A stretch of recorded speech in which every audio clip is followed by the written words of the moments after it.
איך זה להיות עץ? דתיה בן דור. וצעירים מספרים ילדי גן נחשול ב'. בת את עץ.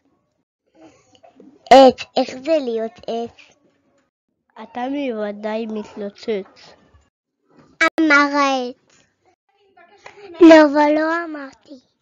ברצינות גמורה. זה טוב או רע? רע, אמר העץ. מדוע?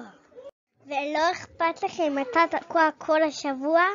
ראשון. שני. שלישי.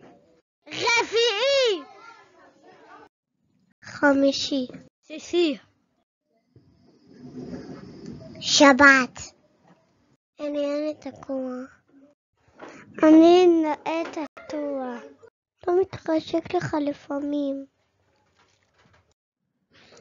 ללכת לבקר חברים או לראות ונשמע במקומות אחרים.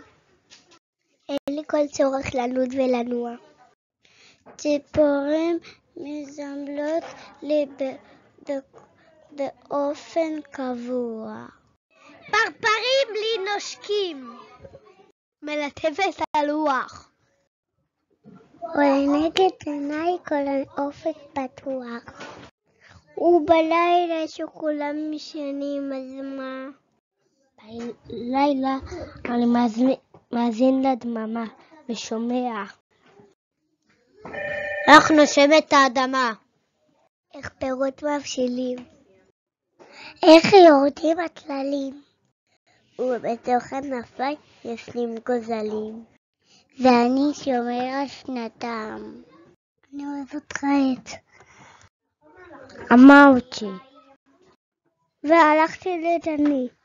ונתתי לי עץ כמו חלוני.